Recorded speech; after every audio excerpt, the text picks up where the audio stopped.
Some time ago, I was sharing how I lost someone dear to me with friends and colleagues at my former place of work. And I remember someone asked me, how old was he? And I told him he was about 80. Okay, he was actually almost 90 at that time. And then he said, oh, he's old dead, then it's fine. Okay, I am an African, and the part of Africa I am from, my tribe is Yoruba, and we call that something in Yoruba. I mean, it means something in Yoruba, so I'll say it in Yoruba, then I'll translate it. So that in Yoruba means Okwarubo. So it means old dead. Now, in the instance of sharing that with him, and him telling me that was quite insensitive of him, because it didn't sit down well with me. So hindsight, if that conversation could make me feel that it could have that effect on me, how much more if it was a younger person, if it was an adolescent. Now that's what is bringing me to talk about this myth number 2.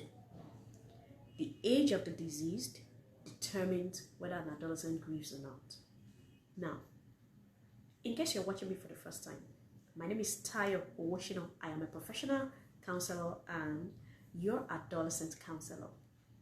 On Instagram, I am at the family counselor, so please follow me.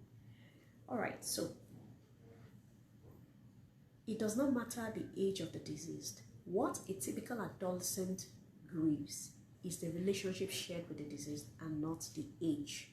So that is to say that whether the person is young or old, if an adolescent didn't have a relationship with the person, whether emotionally, psychologically, or even physically, the depth of the effect of that pain of loss, that sense of loss, will not be as much as if the child shares relationship connection with the person. So I have seen situations whereby, by virtue of what I do, I also do counseling consultation for schools. Schools get me to come in as a consultant, counseling consultant, and so I have a list of students to work with. Many a times we have presenting problems, that is what can be observed, but by the time we work with the child, we find out that there are underlying problems, and then a lot of times they get resolved. Now, sometimes when the underlying problem is connected to grief, or is connected to some significant life experiences that has to do with loss, a lot of times I've seen situations whereby a child loses a classmate, a child loses a school member, a child loses a teacher, a child loses a parent, a child loses a family member, a child loses someone that is not even a member of the family, a community, a celebrity, a role model. Now, in these scenarios of loss, if the child shared deep connection with this person, with the deceased, the sense of loss is going to be deeper than if the child didn't share connection. Now, this also applies to when the loss is not of person, it's of something the child owns: a laptop, a tablet, an iPad, a mat set, a bag, whatever it is that the child is losing, a shoe, whatever it is. As long as the child shares connection, so it's not the amount, the length of the age, how long the child has held the thing. The child could hold it and maybe doesn't even have any kind of connection emotionally or psychologically with the thing. So the loss of it is nothing. It may be insignificant to the child. But if the child has that connection, how the child grieves it is going to be different, because it will feel the pain even more.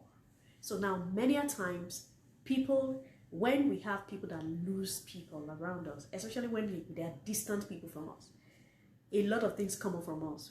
That's why we come up with all sort of things and say different things. Sometimes the things will not sit well with the people we are saying them to. That is the bereaved people. It won't sit well with them. We can't feel what they are feeling in that sense. Okay, when it comes to grief, you can't necessarily step into the shoes of someone, even if you have had similar losses. All right, you can actually feel how this person is feeling right now. So we say all sort of things because, and those things may be insensitive to them, but for us it's just, well, that's what I can say because I don't have that kind of connection with the person. So my challenge or charge to you today, as a teen guide, as a parent, as an adult, as an educator, concerned adult, is let's begin to watch out, look out for young people around us, especially the ones that have just lost someone or something dear to them. Let's watch out for them. We don't know the depth of relationship they shared with these deceased. So let's just understand differently. Let's understand with them at this time and be patient with them to allow them grieve the way they want to grieve. And perhaps young people will begin to grieve even more effectively. Thank you very much for watching me. I appreciate you. Remember to ask your questions. If you have questions around grief affecting adolescents, or even anyone, you have a question about grief, ask me in the comment section, or you send me a DM. I'll be glad to respond as I've been responding in the past 2 weeks. All right. Also, if you want to book counseling session, feel free to reach out to me. I will be glad to work with your adolescent. Thank you so much, and I'll see you again next time. Bye for now. God bless.